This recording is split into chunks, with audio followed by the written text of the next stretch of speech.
Okay, let's recite the prayers to start the class.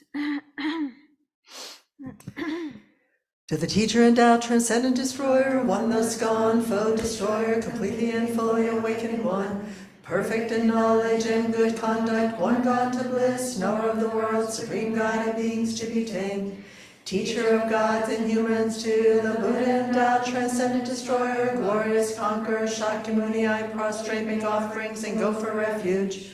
When, O supreme among humans, you were born on this earth, you paced 7 strides and said, I am supreme in this world. To you who are wise, and I bow, with pure bodies formed supremely fine, wisdom ocean like a golden mountain, fame that blazes in the 3 worlds, winner of the best, supreme guide, to you I bow. With the supreme signs, face like the spotless moon, color like gold, to you I bow. You are immaculate, the 3 worlds are not, incomparable wise one, to you I bow. Great compassionate protector, all-knowing teacher, field of merit and good qualities, vast as an ocean, to the Tathagata I bow. Through purity, freeing from attachment, through virtue, freeing from the lower realms. Unique, supreme, ultimate reality, to the Dharma that is peace I bow. Having freed themselves, showing the path to freedom too, well established in the trainings. The holy field endowed with good qualities, to the Sangha I bow. Do not commit non-virtuous actions, perform only perfect virtuous actions. Subdue your mind completely, this is the teaching of the Buddha. A star mirage, a flame of a lamp, an illusion, a drop of dew, a bubble. A dream, a flash of lightning and clouds, see conditioned things as such. Through this merit may sentient beings attain the state of all seeing, subdue the fellow faults, and be delivered from the ocean of cyclic existence, perturbed by the waves of aging, sickness, and death. This ground anointed with perfume, flowers strewn Mount Meru, for land, sun, and moon, imagined as a Buddha land and offered to you, may all beings enjoy this pure land.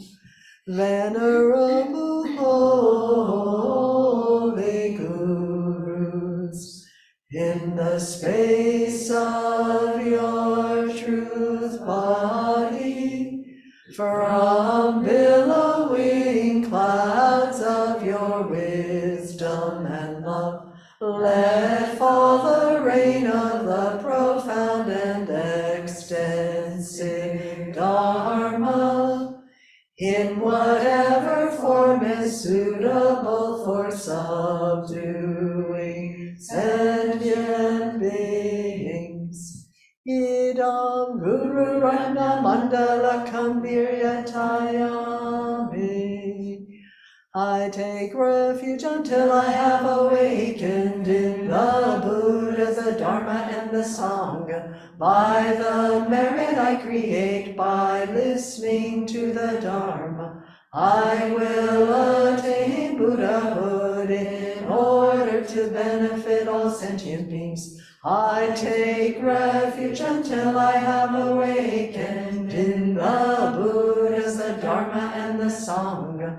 By the merit I create by listening to the Dharma, I will attain Buddhahood in order to benefit all sentient beings. I take refuge until I have awakened in the Buddhas, the Dharma, and the Sangha. By the merit I create by listening to the Dharma, I will attain Buddhahood in order to benefit all sentient beings.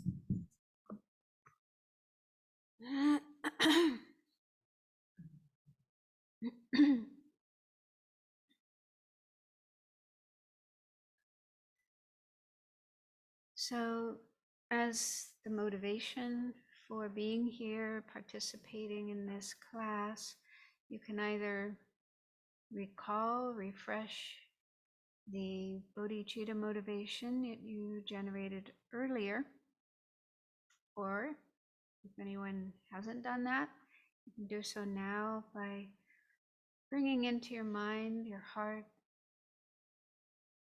as much love and compassion as you're able to for as many beings as possible. Feel how wonderful it would be if they could all be happy and free of suffering. And if you yourself could make a contribution towards that, to do as much as you can to relieve suffering and bring happiness. And then connect that with what we're doing here tonight, learning more about the path to enlightenment to help us open our hearts, increase our positive qualities and our ability to help others.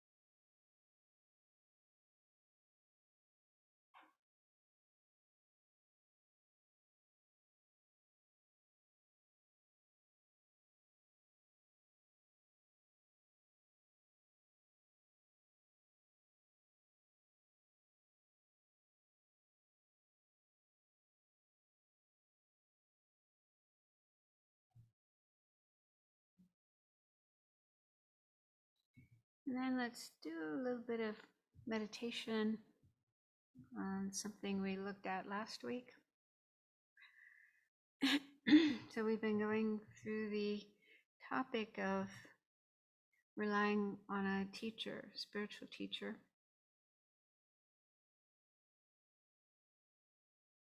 And it's important to recognize that we do need a teacher.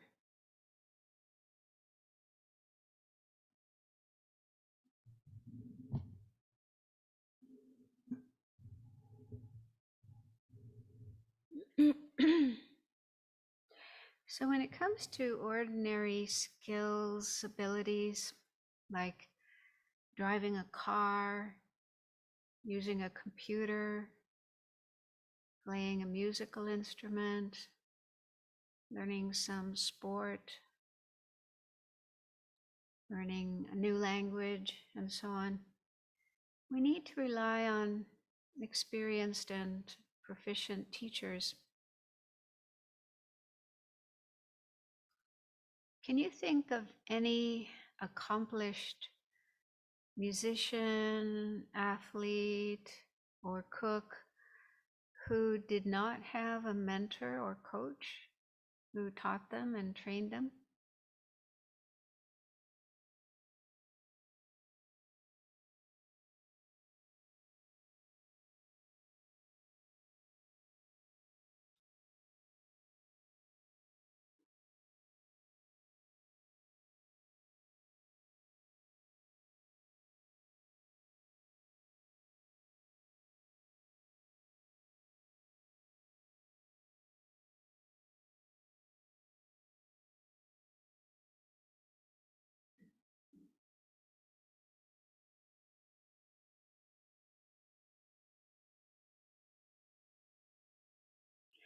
And think about your own skills and abilities, the things you're good at. Did you develop those completely on your own without depending on other people? Teachers, mentors, coaches who helped you learn what you've learned and helped you improve even basic skills that you had.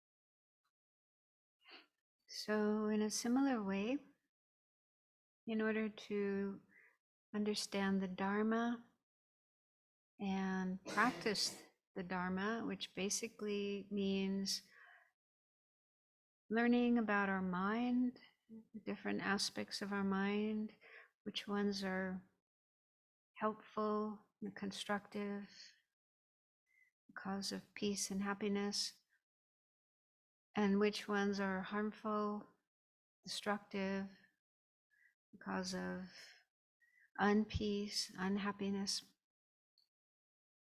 And then work on changing our mind, transforming our mind, increasing the positive aspects, decreasing and eventually eliminating the negative ones. To be able to do this, can we do it all on our own without the need of anyone else teaching us and guiding us?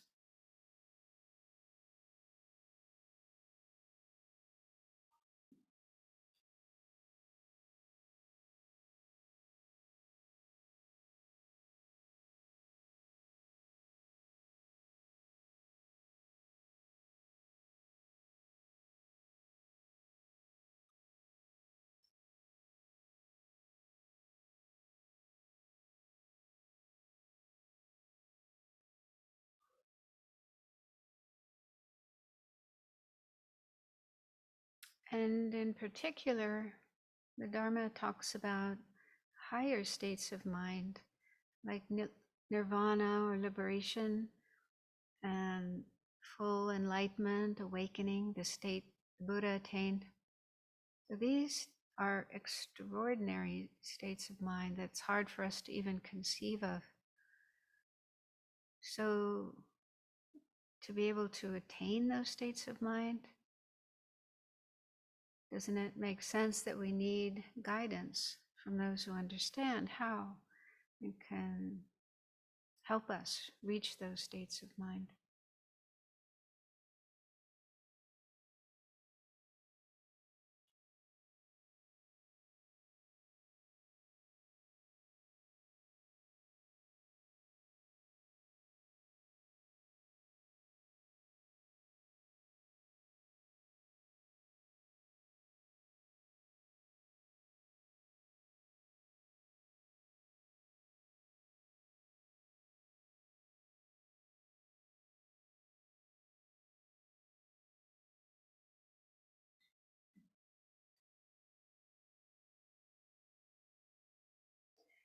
So some people think it's possible to learn the Dharma just from reading books, watching online talks, doing online courses, and so on.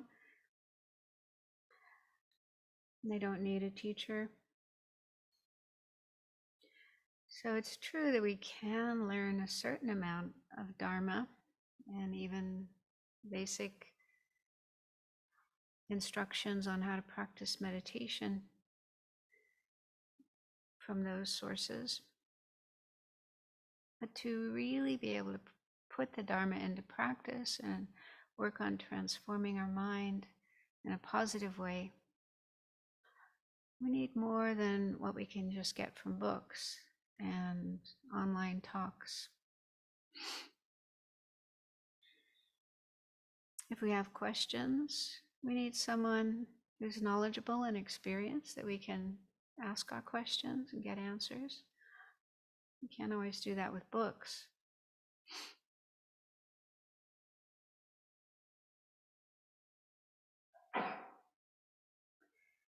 And more importantly, we need role models, people who have been learning and practicing the Dharma for a long time and have changed themselves, have transformed themselves, are living the Dharma in their lives, in the way they act and interact with others. That's also something we can't get from books or just watching YouTube videos.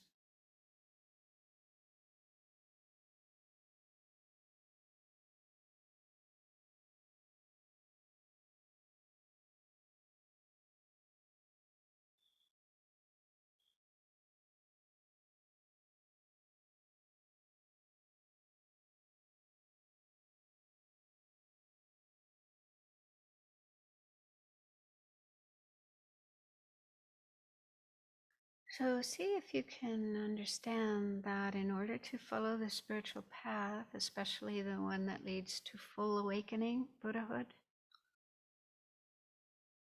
it's very important to have qualified teachers who can show us the way and guide us along the way.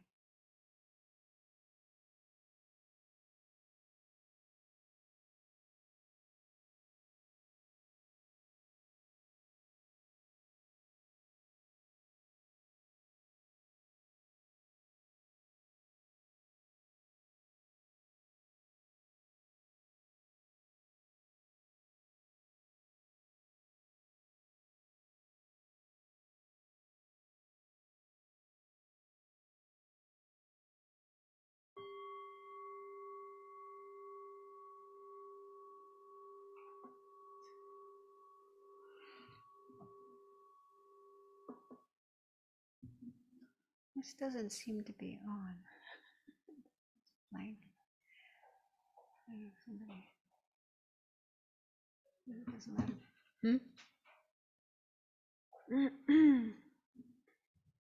Maybe batteries are dead or something.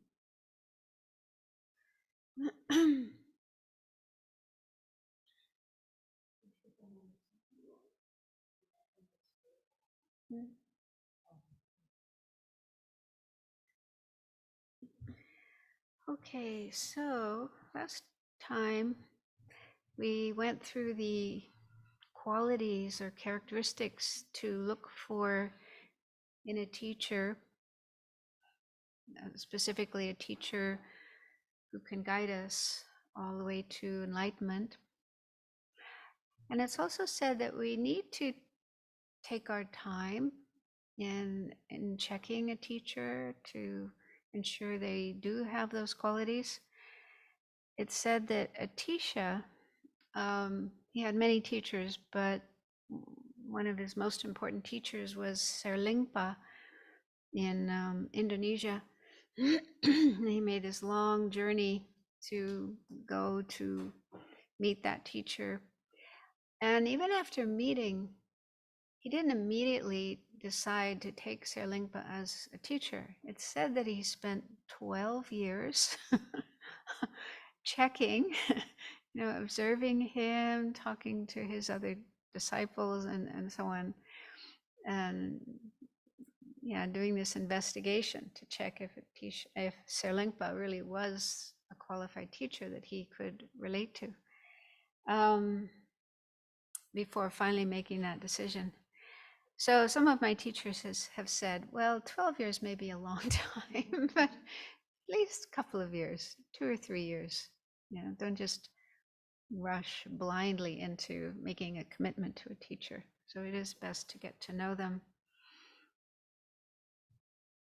And then we started looking at the qualities or characteristics that a student or a disciple needs to have in order to make the relationship most fruitful, beneficial.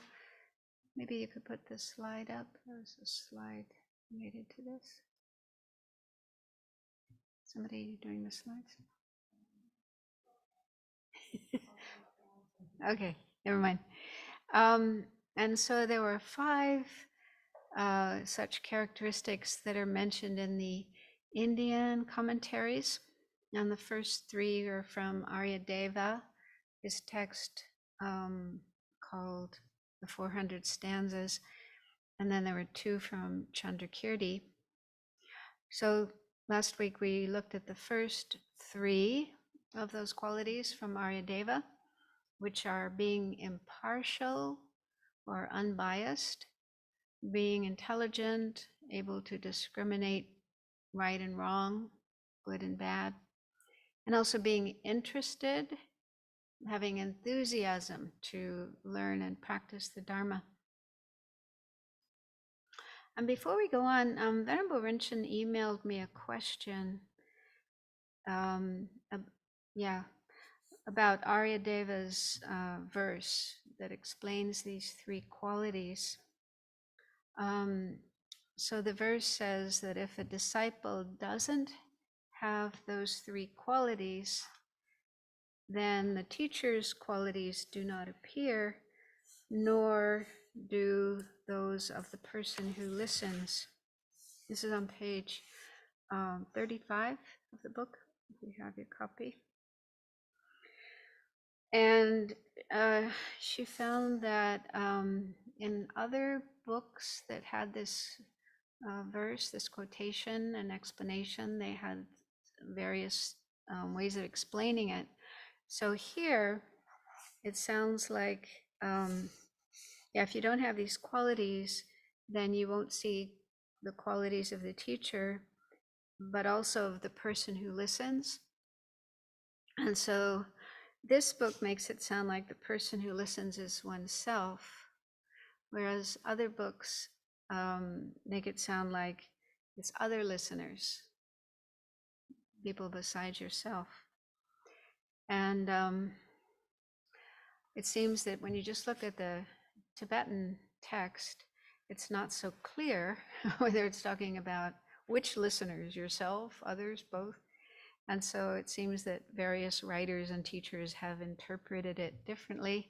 And I'm certainly in no position to say what Aryadeva had in mind when he wrote that verse.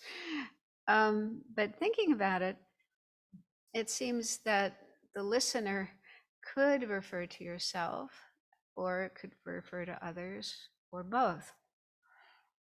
And I was trying to think of an example of how if you lack these qualities, for example, the first quality of being impartial, being unbiased, how this could affect your ability to see good qualities in the teacher as well as yourself, as well as others. So I came up with this idea of an example.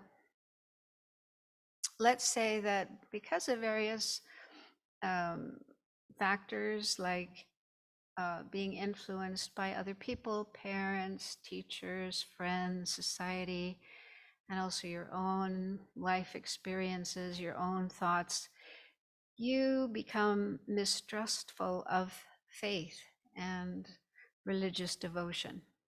Yeah, so you get this idea that people who have faith, people who have religious devotion are deluded, are stupid. It's possible, right? To have that kind of view. And so this is like a bias. You have this bias that people who have faith and devotion, they are stupid and deluded, whereas people who lack faith or people who have skepticism, maybe anti-religious, these are people who know what's going on. They're smart. So let's say you have that bias in your mind, and a friend invites you to a talk by the Dalai Lama. So you go along, maybe reluctantly, with your friend to this talk. And while sitting there during the talk, you notice that he talks about his devotion to the Buddha, to the Dharma. He often does, how much he has devotion to the Buddha. And you may also notice other people in the audience showing faith and devotion to the Dalai Lama, looking at him with this glowing, smiling expression on their face, putting hands together, bowing, and so on. So when you observe this, what are you going to think? Are you going to think, oh, isn't that wonderful? That's such a good quality. Yeah, probably not. You'll think, oh, these idiots, what's wrong with them? Can't they see reality? Something like that. So in fact, according to Buddhism, faith is a virtuous quality. It's a virtuous mental factor. And so when faith arises in the mind, it puts the mind into a virtuous state. But you don't think that way, right? You have your own ideas, and so you think it's something negative, a fault. And so when you see this in the Dalai Lama and in other people in the audience, then you would see that as a fault rather than a quality. And it could be, maybe while sitting there, maybe some good feelings come up in you. You know, you kind of see things in the Dalai Lama that you like, or maybe certain things he says you feel, yeah, that sounds good. So maybe some moments of that experience of faith come up in your mind, but because you think faith is diluted, you would reject that. Yeah, you would think, oh, no, I can't feel that way. That's wrong. That's stupid. I don't want to be like that. Right? So you wouldn't see that as a good quality in yourself either. So I think, yeah, this is possible. And so having a bias like that would cause you to not see, not recognize good qualities in the teacher and in other listeners, and also in yourself.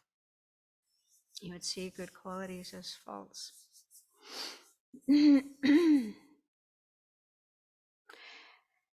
And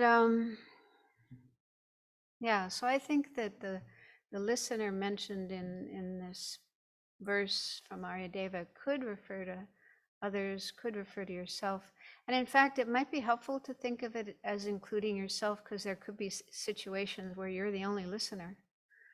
There's private teachings. You're the only one sitting there listening to the teacher. There's no other listeners. So in those situations, the listener would just be yourself. And then I thought of another example. Let's say there's a teacher who likes to drink alcohol and also smoke pot, and maybe even comes to teachings drunk or stoned. And you may think that's outrageous, but I met a woman who, she herself is a Zen teacher, and her first teacher was a Japanese Zen master, and he liked to drink. I don't know about smoking pot, but he did drink. And he would drink before teaching, before giving talks. And so he'd come drunk. And and she said that, yeah, I guess the students didn't want to say anything because he's the master and you don't criticize the master, you know. But she said also he gave really good talks when he was drunk. So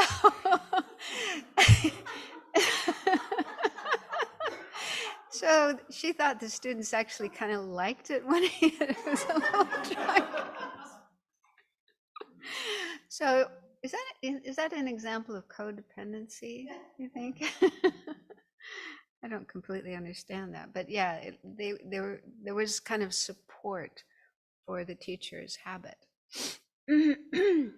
But anyway, that is something that can happen. And let's say you're a person who likes to drink and likes to smoke pot yourself, so you have a bias towards that kind of behavior. You see that kind of behavior is good. And people who abstain from alcohol and drugs, you think, oh, there's something wrong with them. They're not with it, whatever. And so if you're that kind of person, you have that kind of bias, then with regard to a teacher like that, you would see that as a good quality, which most of us would see as a fault, but you would see it as a good quality. Yeah. So I think those are just some possible examples to illustrate how if you have if you lack that first quality of being unbiased, on the other hand, if you are biased, if you have certain strong views about things, strong likes and dislikes, preferences, and you're clinging to your views and you're not willing to think differently, that could be a hindrance to seeing qualities as qualities and faults as faults. Both in the teacher, but also in yourself and in fellow disciples, fellow listeners.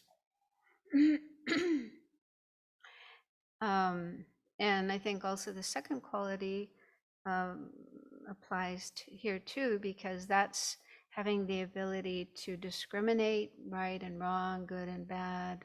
Yeah. So if you're lacking in that quality, if you don't have that kind of discriminating intelligence, then again, you you might just go along with the crowd, and a whole bunch of people think, oh yeah, it's great that the teacher's drinking, yeah, then yeah, so that would also be a hindrance to seeing faults as faults and qualities as qualities.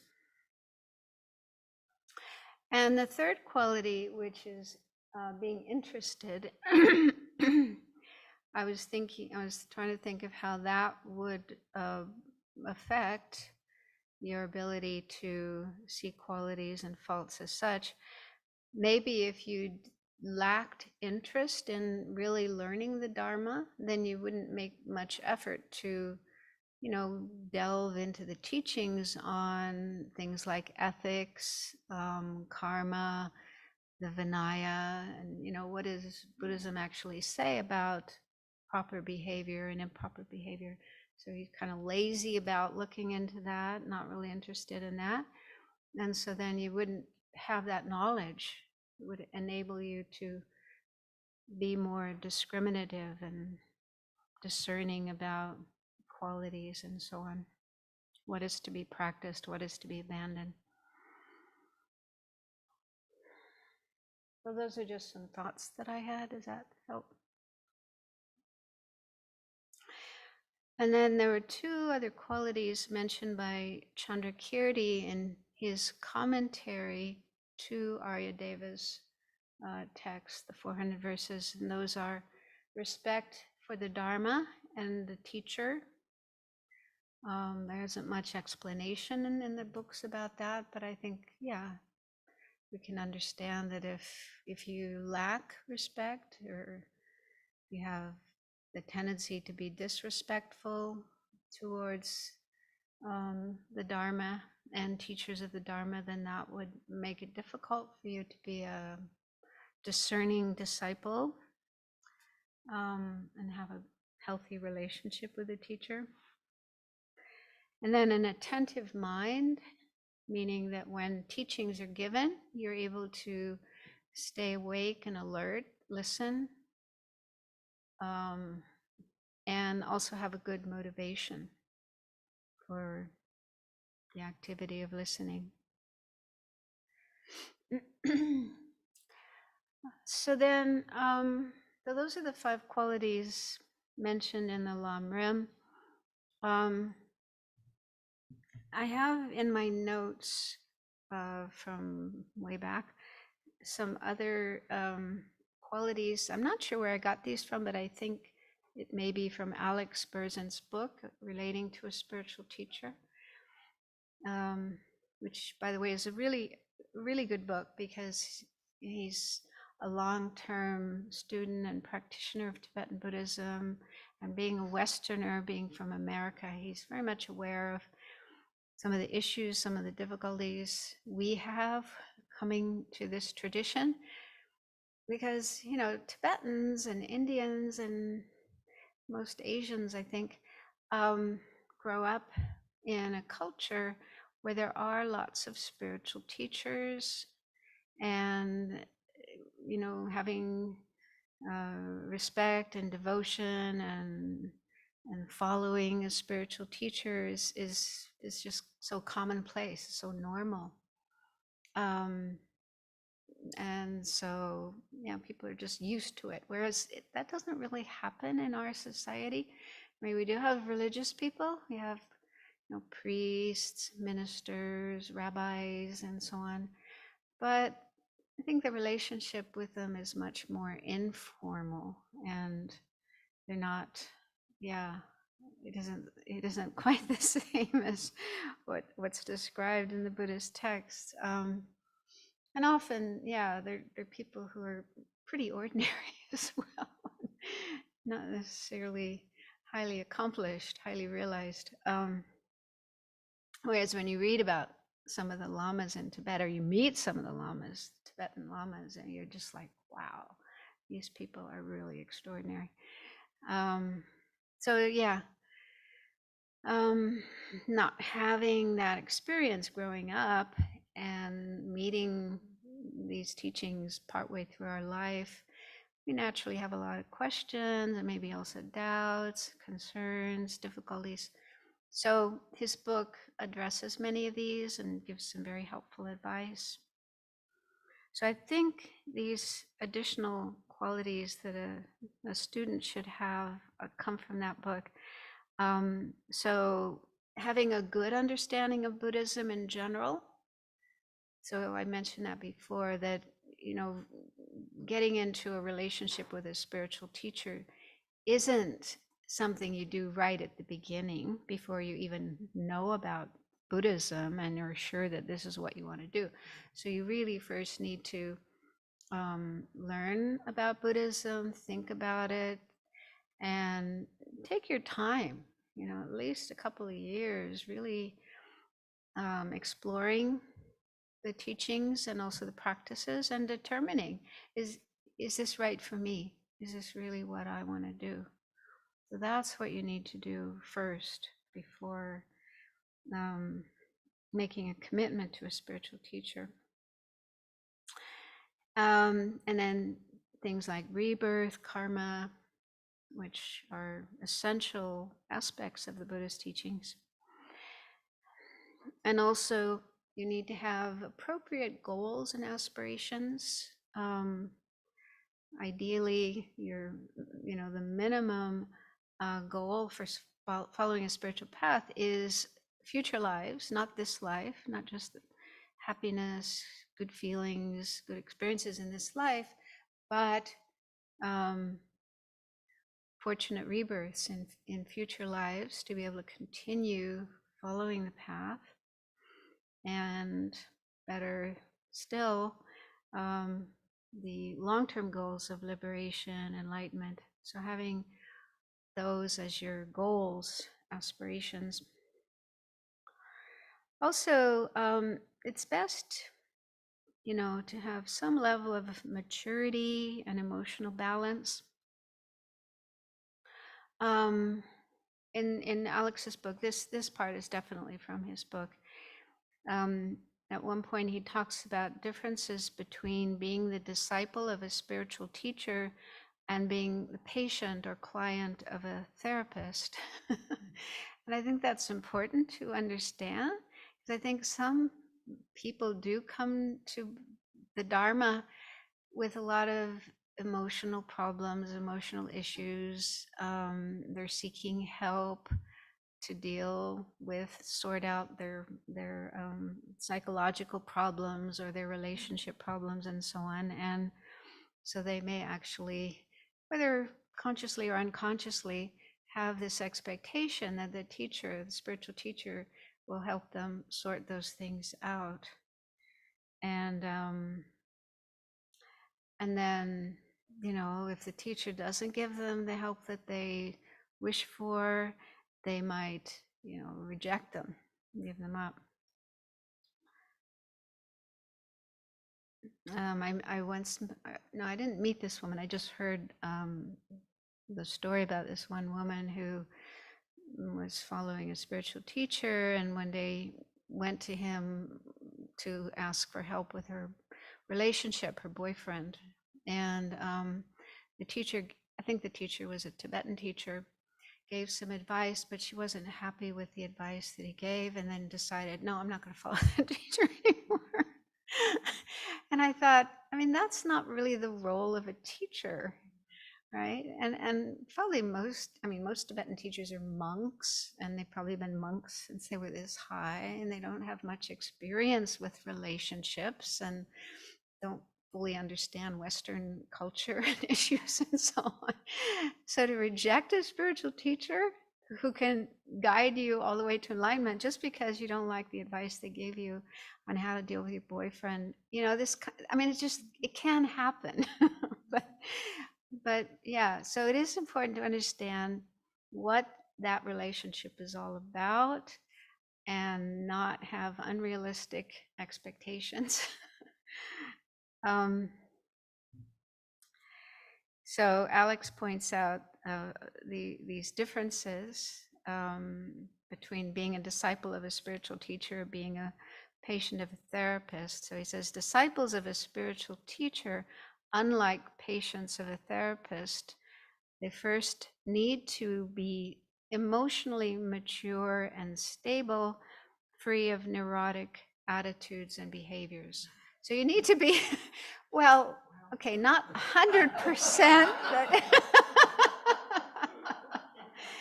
but you know, if you're like a, you know, yeah.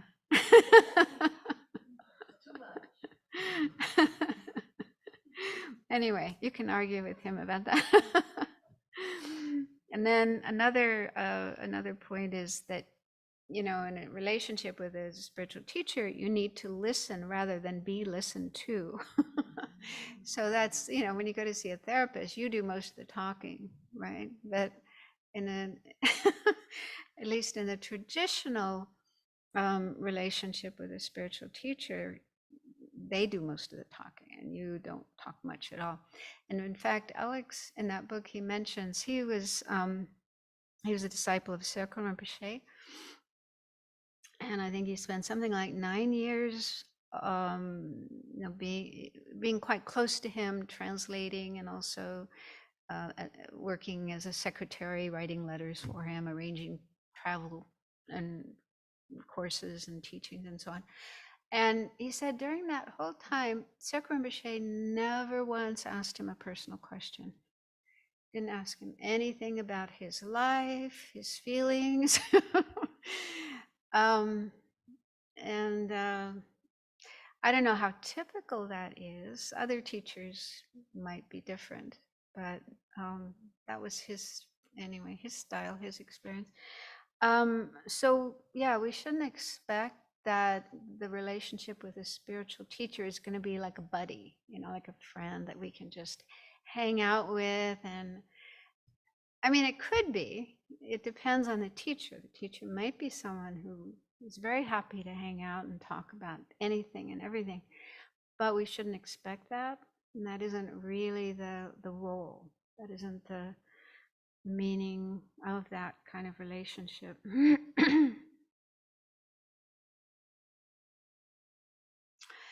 And then also, disciples should have appropriate goals. So, what it is you aspire to, wish for, aim for, good rebirths in the future lives, liberation and enlightenment, not just happiness and peace and emotional stability in this life. I mean, hopefully that will come if you are practicing, but your aim should be more than that.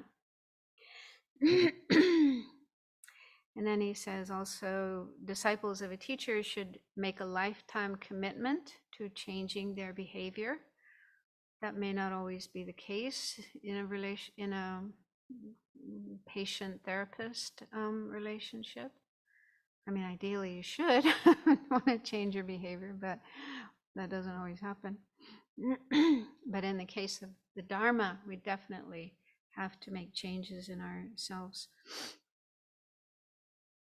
And then finally, seeing the teacher as a living example of what you wish to emulate, to attain. So that doesn't usually happen in a relationship with a therapist. You're not seeing the therapist as somebody you want to emulate, right? You might, but not necessarily.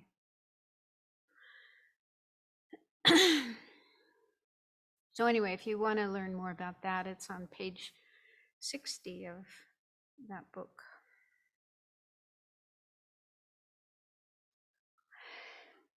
And there's another topic that isn't usually mentioned in traditional Lamrim texts, but it's something that people, especially Westerners, wonder about, and that is, how does a teacher become your spiritual teacher? Does it happen as soon as you attend a teaching by a teacher? Does that, you know, make that bond?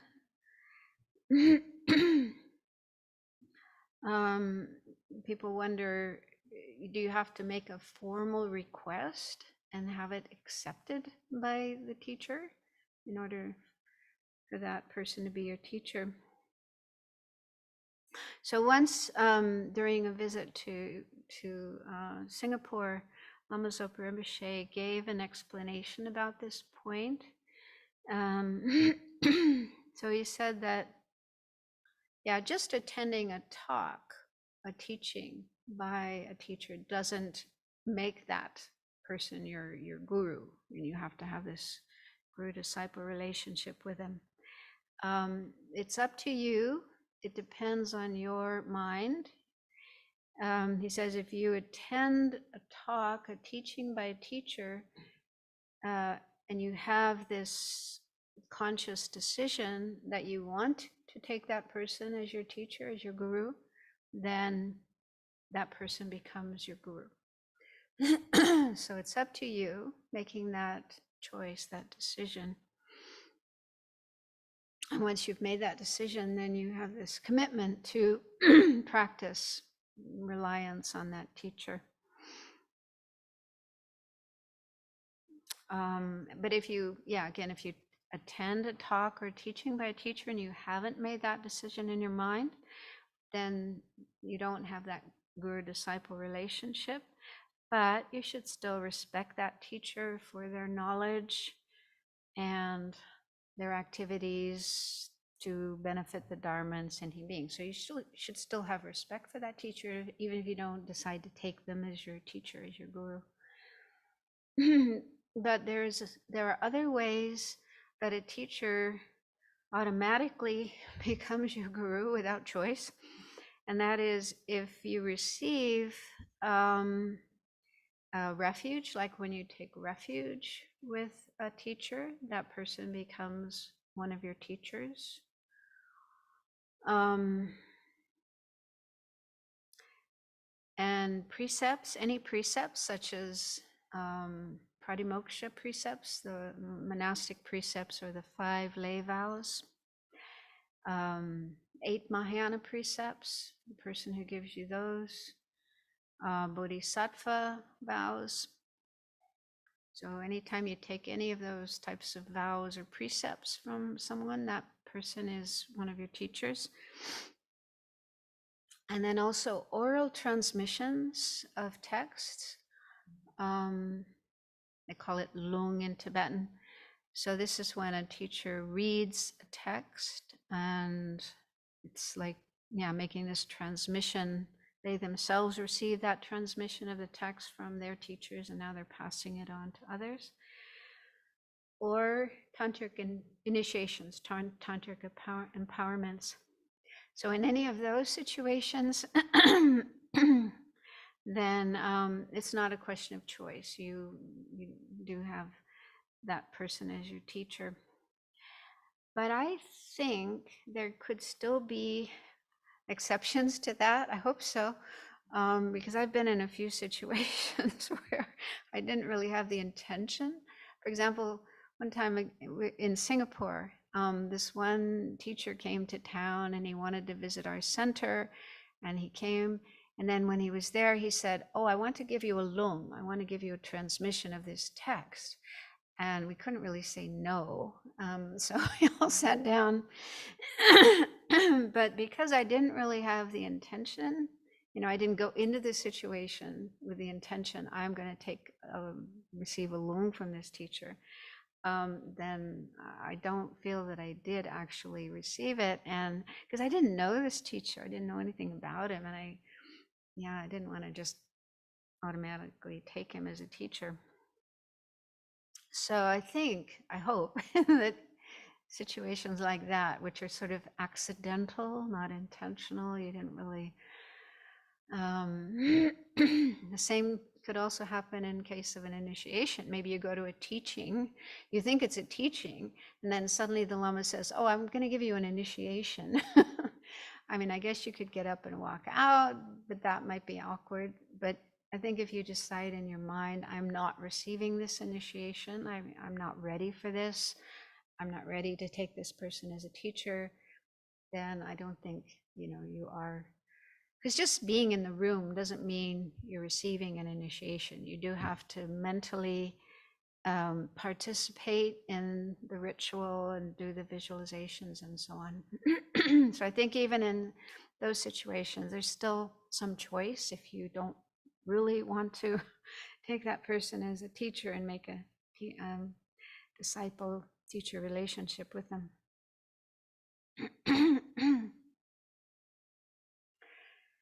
Okay.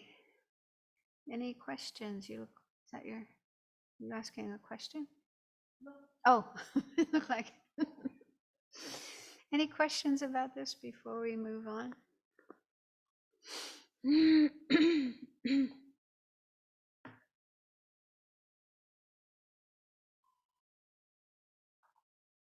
Tenzin.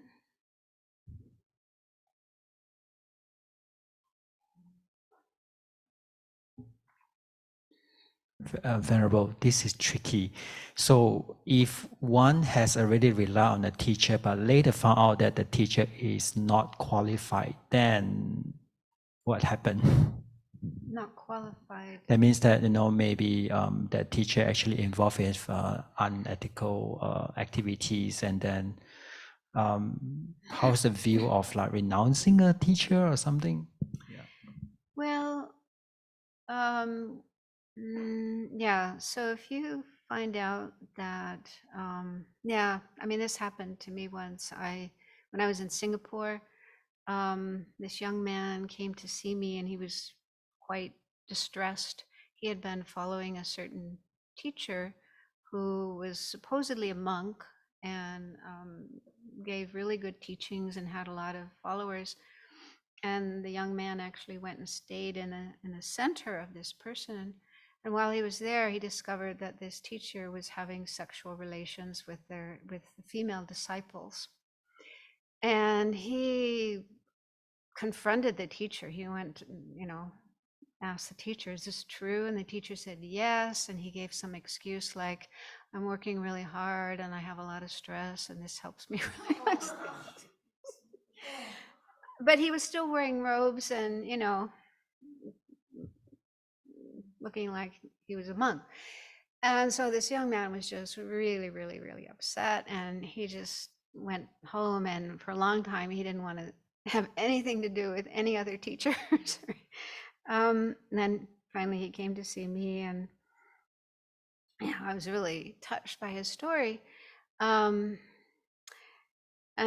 I didn't want him to be angry and negative towards his teacher. So I asked him to just, remember the good things that he had learned, the things he had benefited from in relation to that teacher, and try to have an attitude of forgiveness, not anger, and so on. And I think that's what the Dalai Lama usually says as well. He says, in those kind of situations, try not to let your mind get caught up in anger and criticalness. You distance yourself from the teacher. You don't have to continue following that teacher, but continue to have appreciation for what you did learn and respect for whatever good qualities. Because our mind, we have the tendency, to focus on faults and blow them up as if that's all there is, and then ignore, deny any good qualities. And nobody's 100% bad. So even someone who does some bad things, they also do some good things and have some good qualities. So just keep that in mind, continue having a respect, and just keep a distance, and don't let the mind go down that road of anger and hatred and so on, because that doesn't do any good. Yeah, so you don't have to continue following a teacher who has misbehaved, broken vows, done non-dharma, non-ethical things.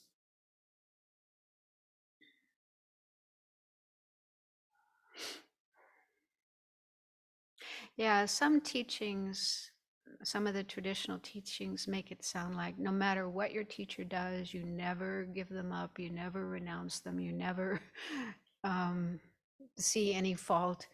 But the Dalai Lama is different. His approach, I think, is quite, because he himself had this experience in Tibet. I think he was only about 16 years old. And one of his teachers got involved in some kind of political kerfluffle, I don't know, some political mess. And in the process of that, somebody got killed. And the Dalai Lama says, he's my teacher. He was a monk too. He was my teacher. I had great respect for him, but I had to say, what you are doing is wrong. So he did. He came out and said, this is wrong. And he said, you know, when he sat on his meditation cushion and did his practices, taking refuge and so on, he would see that teacher as the Buddha. You put the teacher there in the merit field, the refuge object, think of him as a Buddha. But outside of that, in his role as the Dalai Lama, he would say, this is wrong, what you do is wrong. So I think it's difficult to make that kind of, but yeah, you're not rejecting the person, you're rejecting the behavior. That whole thing about making a separation between the person and then certain behavior that they do, which is not 100% of their behavior, but just a part of their behavior. So that's what you condemn. That's what you say is wrong. I don't agree with that. That should stop. But then still recognizing there's other aspects of the person that are good and positive and respecting that.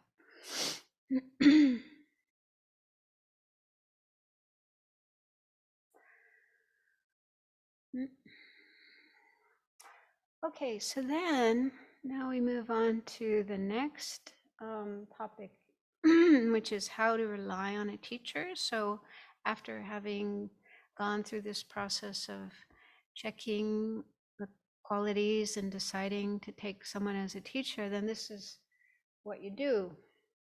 So there's two ways of relying in thought and in action. And in thought, relying in thought has two parts: the root, training in faith, and then remembering his or her kindness to generate respect. So this is starting on page 36. The way to rely. Thus, someone endowed. Did I? Oh, I didn't actually read the. Okay, so let's go back up. The part about Chandrakirti. Okay, are those two sufficient? Meaning, no. Yeah, Chandrakirti's commentary. Chandrakirti's commentary states that first, respect for the Dharma and the expounder of the Dharma, and second, an attentive mind are added so that 5 characteristics are set forth. That being so, we can categorize this into 4. Strong interest in the Dharma, a fully attentive mind while listening, great respect for the Dharma and the expounder of Dharma, and holding to good explanations and rejecting faulty ones. So those are 4 kind of summary of 4 qualities. That's interesting. He says, holding to good explanations and rejecting faulty ones. Because that's something else in the traditional teachings on relating to a teacher. There's this, yeah, it almost sounds like once you have made a commitment to a teacher, you see that teacher as the Buddha. And some people think that means you can never disagree with your teacher, right? Everything the teacher says you have to agree with, you have to accept. There is that view, but the Dalai Lama again disagrees with that. And he even points out some examples of some of the great Indian masters of the past who wrote texts pointing out mistakes in things that their guru had said. And yeah, he says, yeah, you still have to retain your discriminating intelligence. If your teacher says something that's incorrect, something you do not agree with, you have to have good reasons, of course, but it is okay to disagree, is something that the teacher says, but you still respect them. You don't do it in a nasty, critical, disrespectful way. But yeah, you can still disagree. Intelligence is a conducive circumstance for those four, and impartiality is what eliminates adverse circumstances. Examine whether all the qualities that would make you suitable to be guided by a guru are complete, and cultivate joy if they are. If they are not complete, strive to create the causes for their completion before your life is over. Now, so if we are lacking in any of those characteristics of a disciple, we need to work on cultivating them to make that relationship with teachers most fruitful, beneficial. Okay, then the way to rely. Thus, someone endowed with the characteristics of a suitable vessel, meaning a disciple, should examine, as explained above, whether a teacher has the necessary characteristics, and if so, receive the kindness of the Dharma from him. As for the way to rely on a spiritual teacher from whom in general you receive the kindness of the Dharma, and who in particular guide your mind well by means of perfectly complete instructions, there are 2 points: the way to rely in thought and the way to rely through actions. So the way to rely in thought has 2 points: the root, training in faith, and remembering his kindness so as to generate respect. So the root, training in faith, there's a quote from Jules Blaise Dharani, which says, "Faith, a preliminary practice, gives birth like a mother to all good qualities, guards them, and makes them increase." So this says that faith gives birth to excellent qualities that have not yet arisen, and once they have come into existence, it maintains and increases them. So faith is very important for being able to develop good qualities in ourselves. I'll talk a little bit more later about what exactly is faith, but it is a virtuous mental factor, and there's different types of faith. The best type of faith to have is called a faith of conviction or faith of belief, and that's faith that arises after having investigated, gone through a process of checking and investigating and using reasoning. So not at all blind faith that you just feel like this emotional rush coming up without any reason, but really thinking carefully and investigating carefully, checking things out, and then coming to the decision, confidence. And also faith in Buddhism isn't just in relation to beings like Buddha, like your teacher, but also to things, inanimate things like the Dharma, like the Four Noble Truths, like calm abiding, wisdom. So faith can also be in the teachings and the practices and the realizations that we aspire to.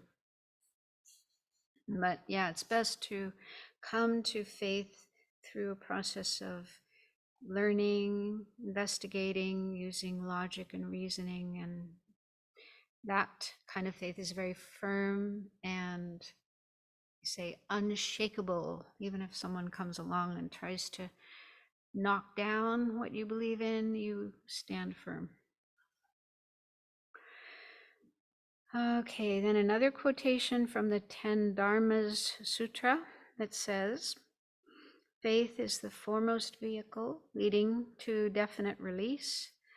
For that reason, the intelligent rely on the pursuit of faith. In those lacking faith, virtuous phenomena do not arise, just as in seeds burnt by fire, no green sprout can germinate." In terms of what is gained when it is present and what is lost in its absence, faith is said to be the foundation of all excellent qualities. Generally speaking, there are many types of faith in the 3 jewels, in karmic cause and effect, and in the Four Noble Truths. However, here it is faith in the Guru. So we can have many different objects that we have faith in, but here it's specifically gurus, spiritual teachers. And furthermore, as for the way to see the guru, the Tantra bestowing the initiation of Vajrapani says, O Lord of Secrets, how should a student see his master? Just like he would see the Buddha, the Blessed One. Similar statements can be found in the collection of Mahayana Sutras and in the Vinaya.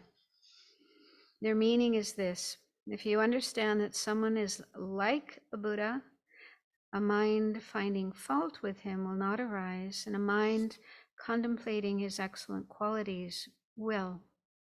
Likewise, with regard to a guru, eliminate any concept of fault in every respect and train a mind that conceives excellent qualities.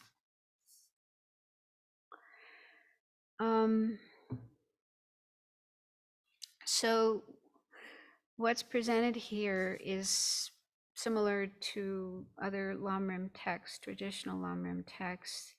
And in recent years, His Holiness the Dalai Lama has clarified that there's actually different levels of teachers, different levels of practice, and different ways of viewing and relating to the teachers of these different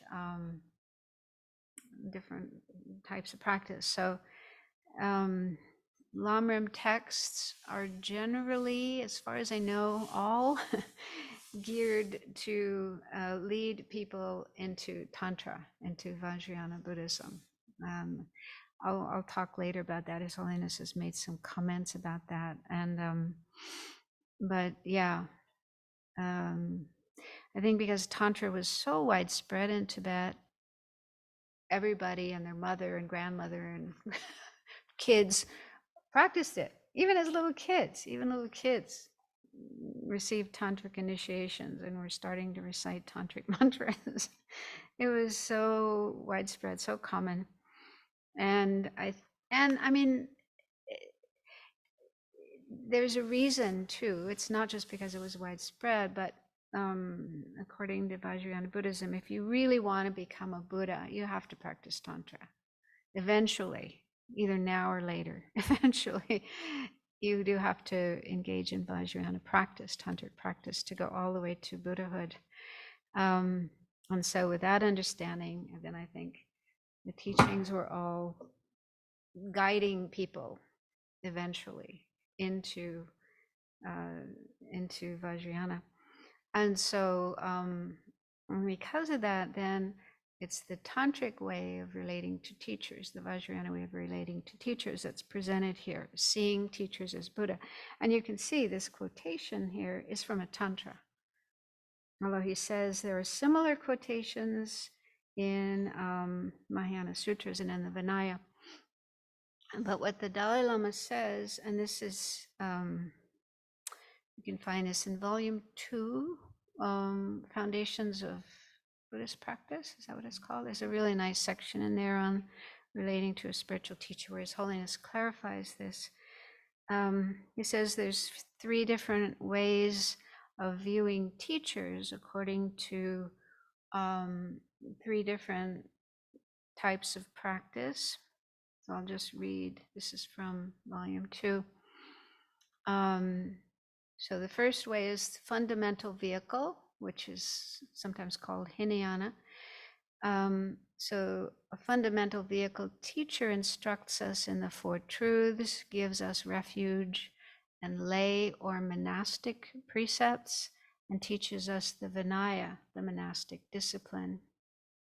As such, he or she acts as a representative of the Buddha. We see our teacher as a teacher, our preceptor as a preceptor, and relate to him or her on a human level. We regard him or her as a wise elder, a sincere practitioner from whom we can learn. So this is, for most of us, this is where we start off our experience in the Dharma. We learn about the 4 Noble Truths. We learn basic teachings, karma, refuge, 3 jewels. We take refuge, and most of us first take the 5 lay vows. You have to. You have to start there before you can take monastic vows. So the teacher or teachers from whom we get those teachings and precepts, that's on the level of fundamental vehicle. And so the way we relate to that teacher is more on a human level. We have respect for that person and see them as an elder, but you're not required to see them as a Buddha. You can if you want, but it's not it's not required. And then the second level is perfection vehicle, or Mahayana. Well, no, I should say Sutrayana. So this is the path to enlightenment, the sutric path to enlightenment, as opposed to the tantric path. So perfection vehicle texts speak of Buddhas and Bodhisattvas emanating in many forms to benefit others. Since our perfection vehicle teacher leads us on the Bodhisattva path and gives us the Bodhisattva ethical restraints, we view that person as an emanation of the Buddha or a high Bodhisattva. Here, the teacher is seen as equal to or like a Buddha in the sense that the karma accumulated in relation to our teacher is similar to that accumulated in relation to the Buddha. So we see that type of teacher, someone who teaches us about the path to enlightenment, the 6 perfections, how to develop bodhicitta, the 6 perfections, and so on, and taking bodhisattva vows. So someone who teaches us on that level, we see them as equal to or like a Buddha. The karma we create in relation to them is similar to that created in relation to the Buddha. And then the third level is the Vajrayana, or Tantra. And before entering that, students need to, first train well in those first 2 levels and become sufficiently mature in the Dharma. And then if they wish to, they can request a tantric empowerment. And during a tantric empowerment, part of the empowerment involves seeing the guru who's giving the empowerment as the meditational deity. Like if it's Chenrezig or Tara, you see the guru as that deity, and the environment is the abode, the mandala of that deity. And we also visualize ourselves and all other beings as Buddhas and the environment as a Pure Land. So that's part of tantric practice, is to see everyone as a Buddha, as a deity, an emanation of the Buddha. And so in this case, not seeing our tantric master as a Buddha would be strange. And His Holiness said, only in tantric practice is it essential to regard the tantric master as a Buddha. And this view should not be taught to beginners who are not mature in the Dharma, because it is open to misinterpretation and confusion. So, I'm quite thankful that His Holiness has made this distinction, because in the past, the only texts we had about relating to a spiritual teacher were written from this point of view, which is see them as a Buddha. And I think that has caused a lot of confusion and difficulties for people. And I was thinking possibly one example of the kind of problems is there's cases where unscrupulous tantric teachers ask female disciples to have sex with them, saying this is tantric practice. And the student feels, I can't say no because the teacher is a Buddha and I have to do whatever the teacher says.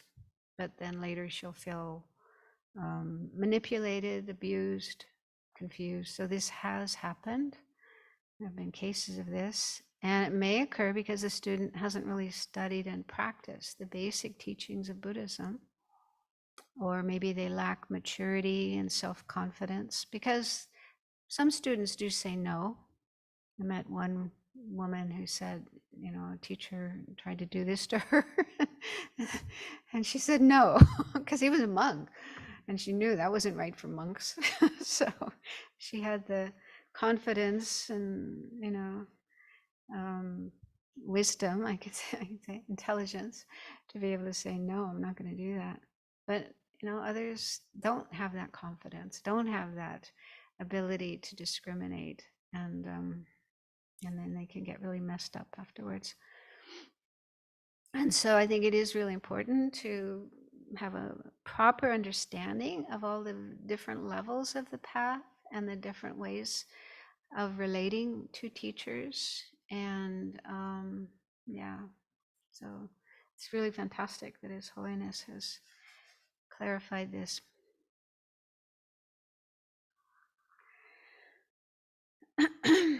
But nevertheless, with any level of practice, whether fundamental vehicle, perfection vehicle, or tantra, it's still important to have a respectful attitude towards teachers, and try not to see them as faults. And that's really the reason for seeing the teacher as a Buddha, or as like a Buddha, or as a wise elder, is, as Lama Tsongkhapa says here, the mind finding fault with a teacher will not arise, and a mind contemplating excellent qualities will arise.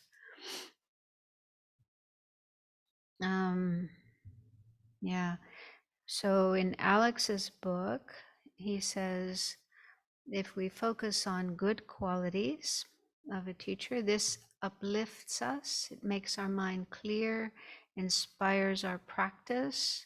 And if we practice more, then we'll have more happiness and peace. So there's benefits in focusing on the good qualities of the teacher. On the other hand, if we dwell on faults, if we get obsessed with faults, mistakes of a teacher, then this leads to negative feelings, anger, annoyance, irritation, sadness, disillusionment, and we may lose inspiration to practice. And then if we don't practice, we won't get the results. So it's important to understand that's the reason, that's the purpose for seeing the teacher in a positive light. It benefits our practice and attaining the results of the practice. But Alex says it doesn't mean we deny the faults, we just don't dwell on them. We just don't get obsessed with them.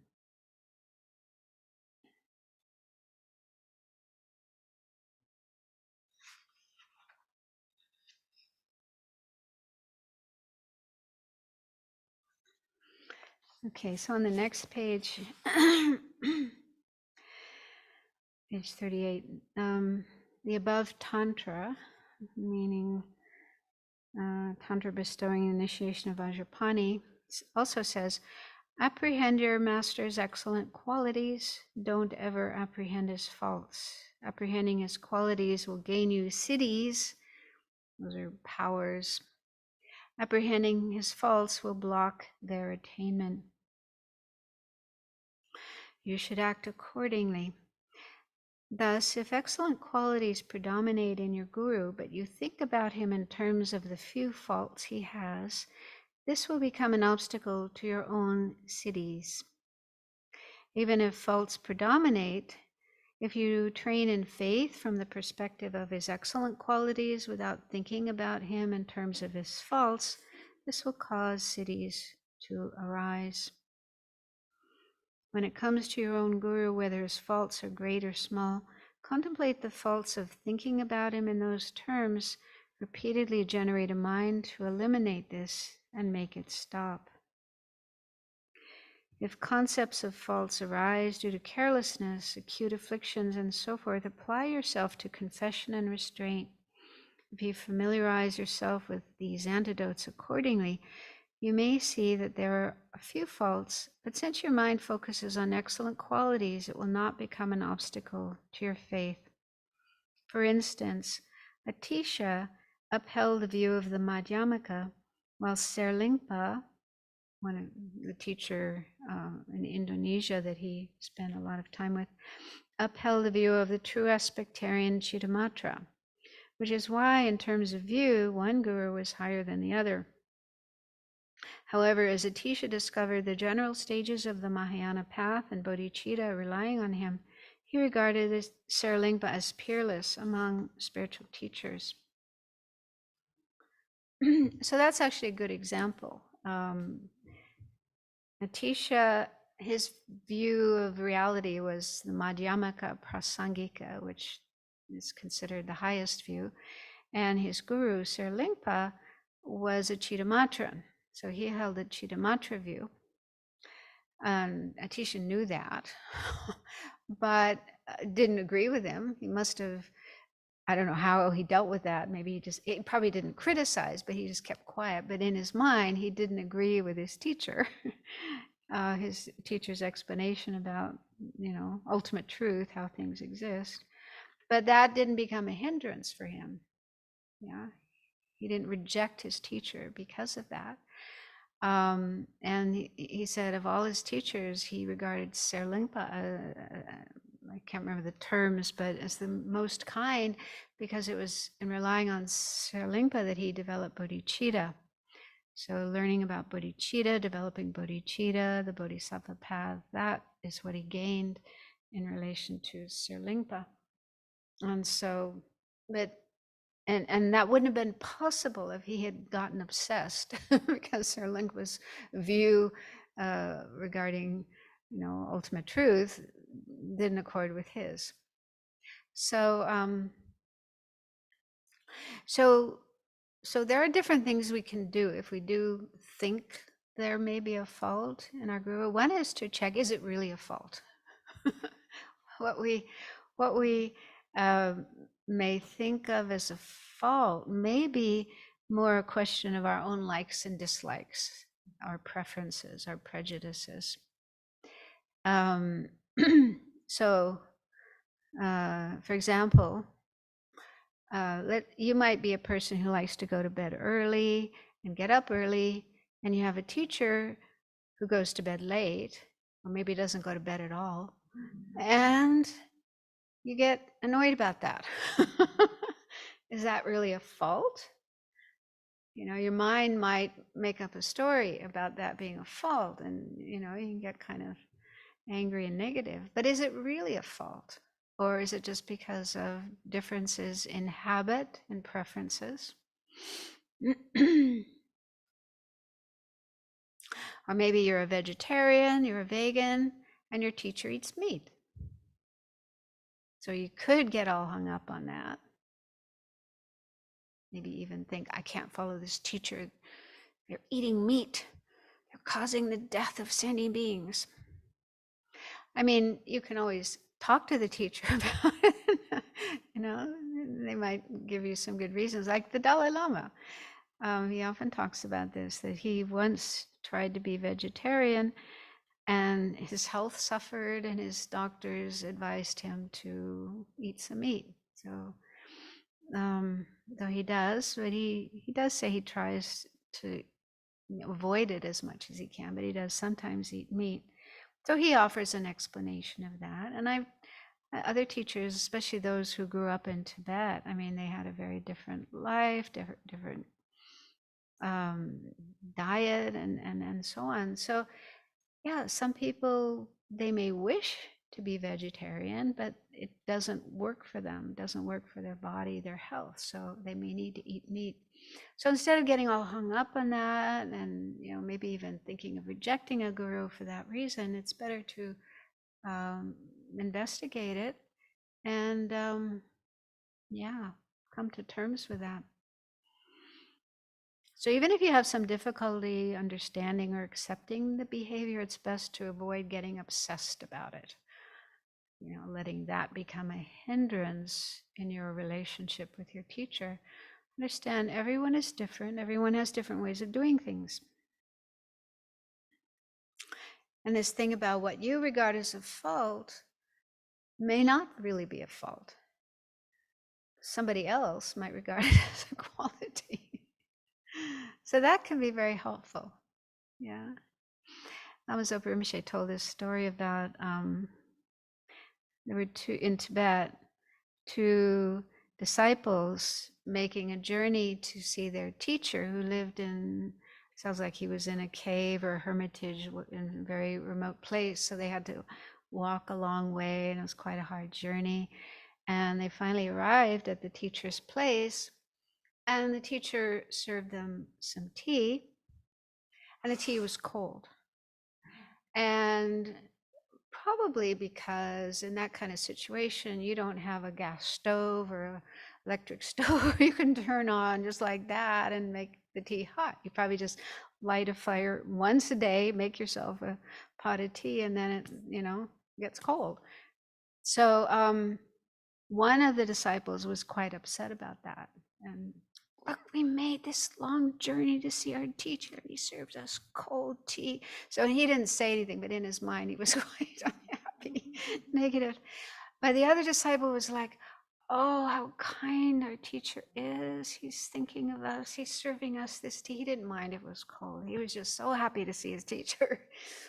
So it just shows the same situation, same experience. In one person's mind, he gets all obsessed with it, makes it a big deal out of it, thinks it's a fault, but the other focuses on the positive side of things and feels gratitude and respect and appreciation.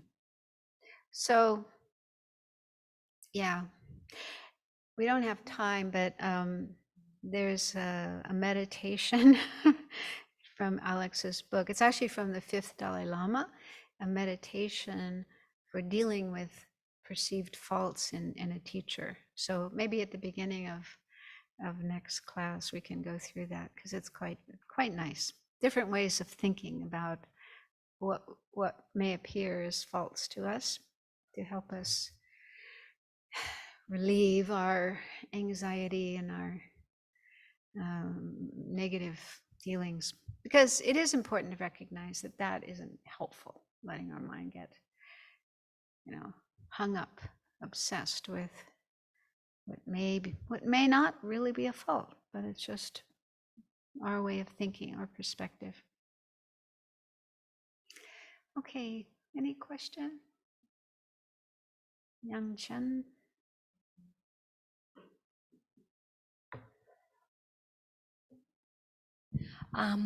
Venerable, I know you're a scholar in all the schools in the Buddhism, so I feel confident to make you this question. Those people in the Theravada tradition, they don't get enlightened because they don't practice Tantra? And another question, is there records that the Buddha practiced Tantra?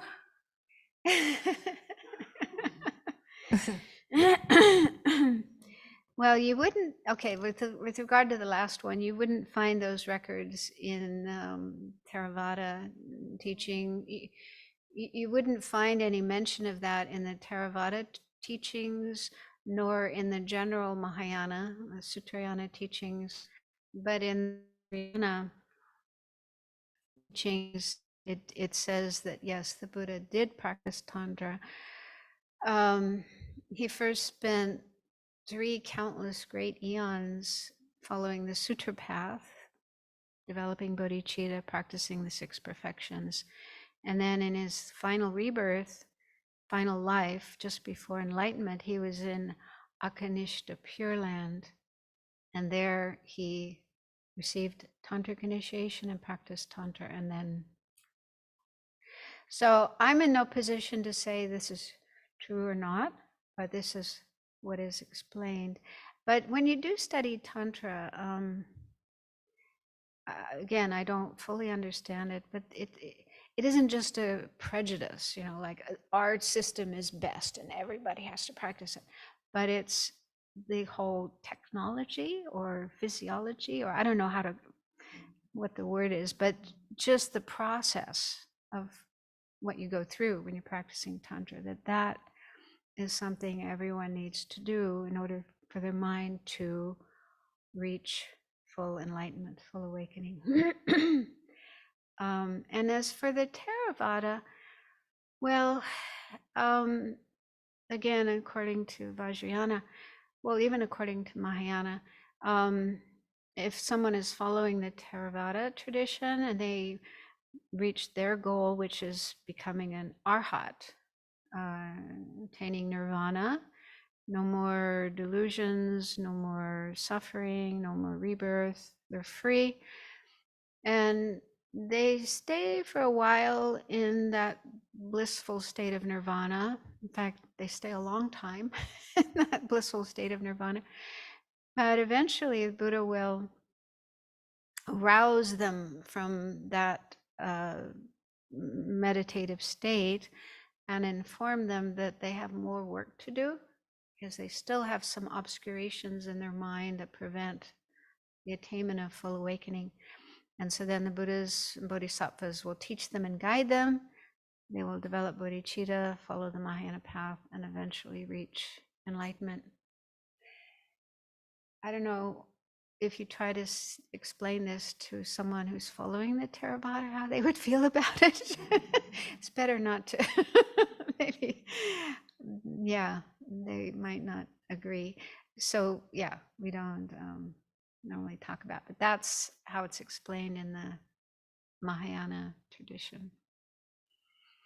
But it's also, I think it's in the Lotus Sutra as well. I haven't read the whole of that, but in the Lotus Sutra it explains that the Buddhas bring everyone to enlightenment. There's only one vehicle, meaning everyone will eventually reach Buddhahood, enlightenment. No one will be left behind. But there are different ways, different approaches to that goal. Is that okay? Okay. I don't know. Do we want to go on? 7:30? Yeah? Okay. One more.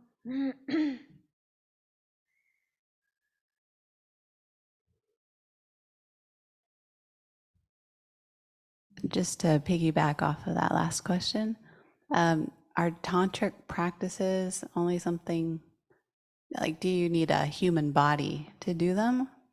Or is it something like that's practiced in other realms? Well, it would seem you don't need a human body, because in that story of the Buddha, Shakyamuni Buddha, when he received tantric initiation, he was in the form realm, the fourth level of the form realm. So he didn't have a human body, he had a deva body. So yeah, I think it seems like you can practice in the deva realms as well. But I think you do have to have a body. So if you're in the formless realm, you don't have a body, I don't think you could practice there.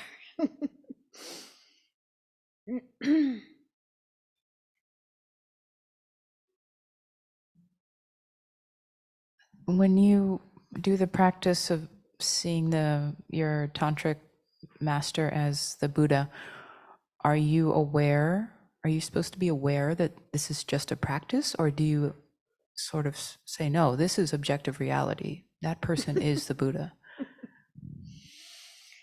Oh, that's a good question.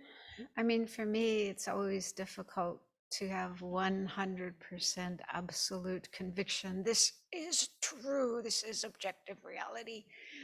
For me, at the level I'm at, I see it as a practice that I'm doing. But someone else, a better practitioner than me with greater wisdom, I couldn't speak for them.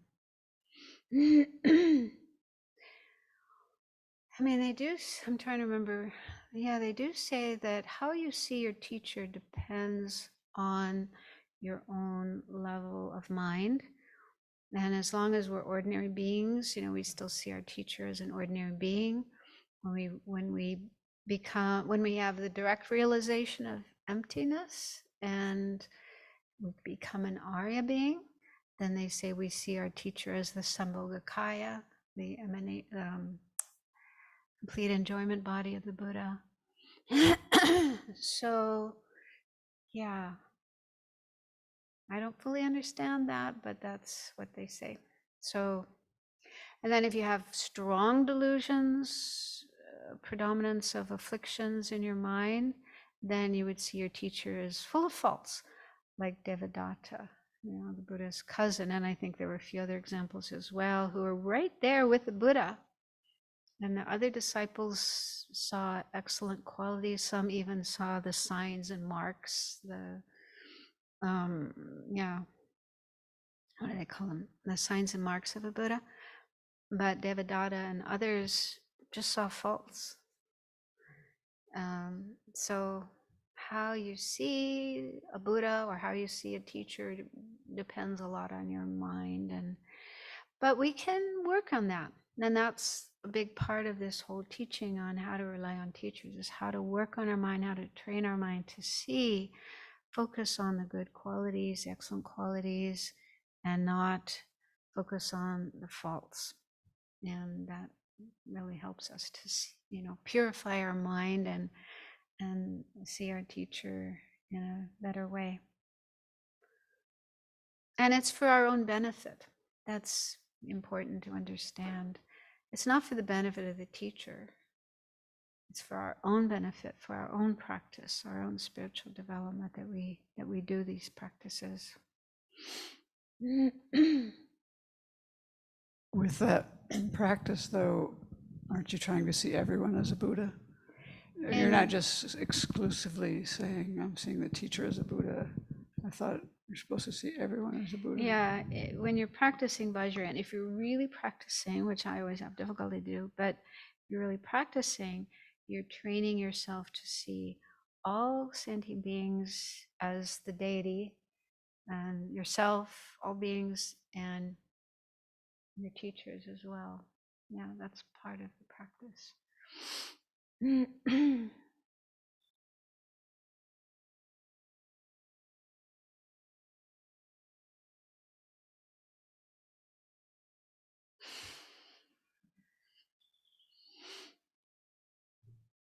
I still have an unresolved issue relating to misconduct by a teacher, or alleged misconduct, and how it's possible to address that while maintaining the view that the teacher is a Buddha.